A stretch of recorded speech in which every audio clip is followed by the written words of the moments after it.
Hello everyone and welcome to On the Hook Crochet, where we talk about wearable crochet style.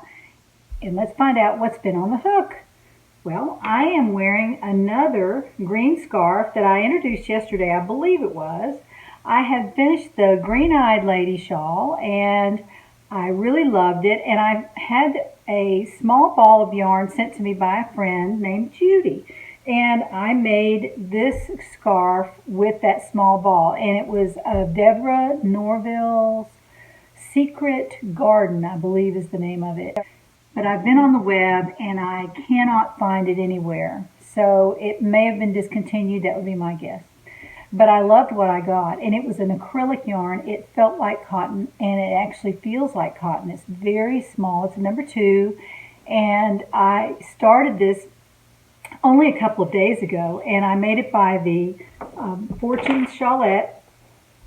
I got a text there. Fortune Shawlette, and it's on the Moogly blog, and I've put links 2 or 3 times down in the description box because I make it a lot. It's very, very easy to make, and it goes fast, and you can use any size hook, any size yarn, any kind of yarn, and I've made it out of several different kinds of yarn, and mostly large hooks. I don't make it out of small hooks. So it's a pattern that's like a go-to pattern for me. If I have a small ball of yarn like this, or one hank of maybe DK, I can make a shawl out of it, and it doesn't have to be really, really big. Now, I'm just going to show you this because I made it in a different way than the green-eyed lady shawl. I made that in the Fire and Ice shawl pattern, and I put the link down there yesterday to that. But I wanted to show you this because this shawl, and I'm just going to take it off. This shawl was made by the Fortune Shawlette pattern, but I finally put the edging on it. And it is very beautiful. I really like it. There it is. Now you can see it. I did the edging as written all the way around. It turned out very pretty. And I'm very, very pleased with it. It's so soft.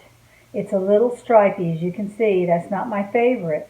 But when you wear it as a shawl, it's not that obvious that it's stripy. Now I'm going to put it on this way because I know y'all asked me to show you how to wear certain things, and I'm going to show you how I do this. Now, I like to wear my little tails underneath. And when I made this shawl, I was running out of thread, and let me sit down now. This is all the thread that I had left. It was very little, and I wasn't really playing yarn chicken yet, but another round and I would have been, so it turned out great. I stopped at just the right time, but I was a little bit worried that I wasn't going to, but this is the way I usually wear my shawls, and they call it the bib wear. This is how you wear it when you want to show the beauty of the shawl in the front, like if you're wearing a jacket or something like that. This is the way to wear it. If you're just wearing a blouse and no jacket or sweater, you can wear it in the back, and it is really out of your way there, and you don't have to keep messing with it. You just tie it in a knot and you're done. Now, what happened was when I finished this shawl, like there, the ends were only about this long. They were right there, and they weren't long enough to put under here, and I was not happy with it. So I took a little bit of the remaining yarn and I made a tail for it. One time I just put a bunch of chains on there, but this time I added an actual piece, and it was rounded at the end like the green-eyed lady shawl. I got an idea from there. And this little piece is made like the bottom of a bootie. It's just you chain up, you go backwards doing double crochet, and then you do around the crochet. I don't know, it's not very hard to do, but you can add any kind of piece that you want. Just chain up and do some double crochet rows, and then attach it to the end of the shawl. You can crochet it on, or you can sew it on. Sew it on might even be easier, but I did both ends, and that way I'd have enough yarn to keep it on my neck, either wearing it in the back or wearing it in the front. And that's how I solved that problem. But I didn't want to run out of yarn, so that's what I did to fix it. I really love it. I love the edging too. That adds a lot. And if you're wearing a contrasting color underneath, then you can see that through the edging. You can see the color through the edging, and I really love that. This is a beautiful shawl, and Judy, thank you so much for that yarn.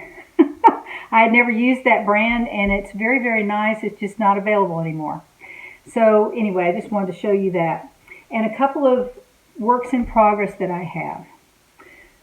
Not too long ago, I talked about making a sweater, and it's sort of like the purple top that I just finished a couple of videos ago.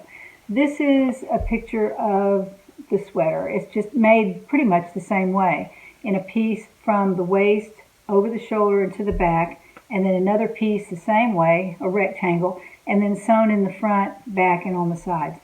So I got this back out because I hadn't worked on it very much, and I'd already determined which yarn I was going to use for it. Here's another picture of it. I really, really like this. It's so casual and just kind of easygoing. You can wear any kind of top you want to under it. And that's kind of what I was going for in this. Now, I just wanted to tell you a couple of things about this pattern, and it's called the Saratoga Poncho Top is the name of it. The Saratoga Poncho Top. And I'll put a link to it down in the description box. But a couple of things it called for. And I had chosen this yarn to make it out of. It's a variegated color, kind of summery colors, and if you remember me talking about it.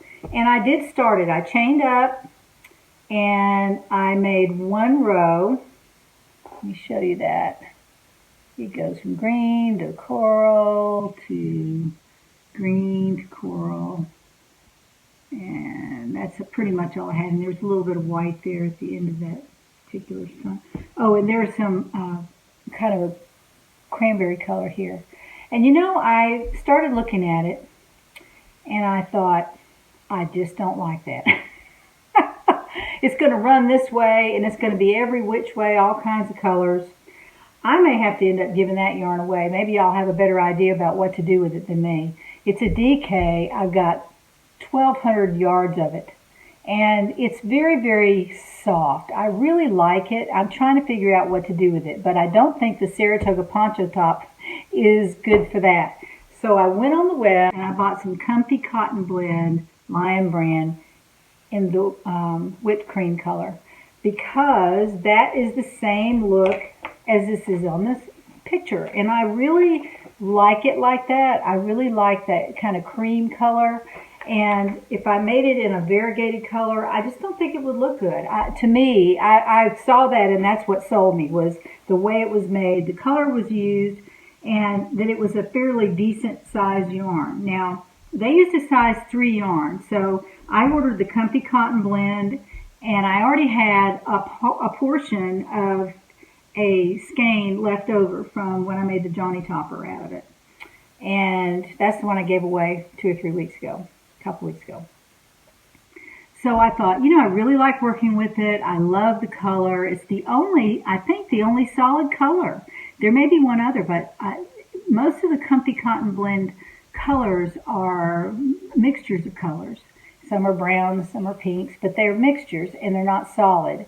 And so I've noticed at least 2 designers have come up with a pattern using this whipped cream color on the Comfy Cotton Blend.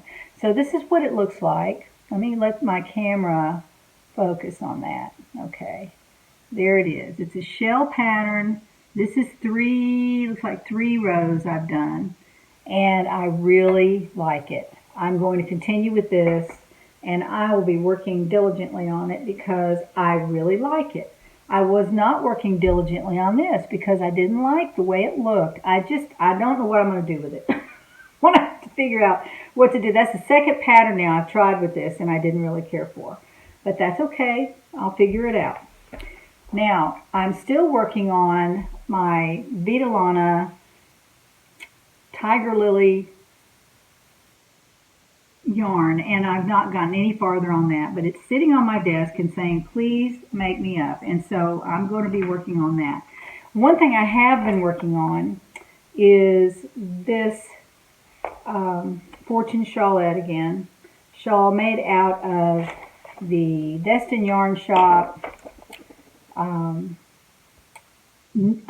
It's a wrap type yarn, only it's really, really nice. Not that its wrap isn't nice, but I love the colors of it. It's just very subtle. It's so subtle, though, that I've never seen another color show up yet.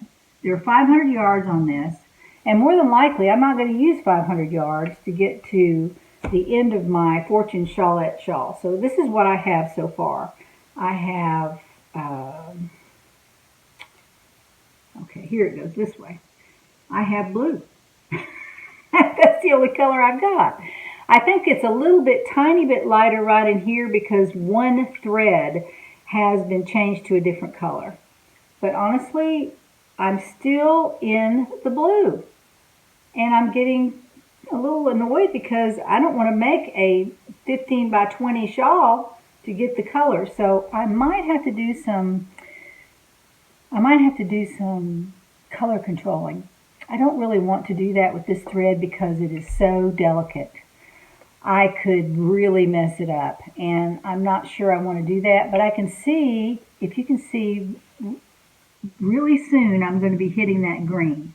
So I may hang in there for a few more rows and see if I can hit the green, and if I never see it, I may just not continue. I don't really want to make a huge shawl out of it, although I guess I could. I could just keep crocheting until I finally get through the colors, and it'll be so big I won't be able to wear it. Who knows? Who knows? I don't know. I hope y'all are having a wonderful weekend. Join me next time to find out what's on the hook.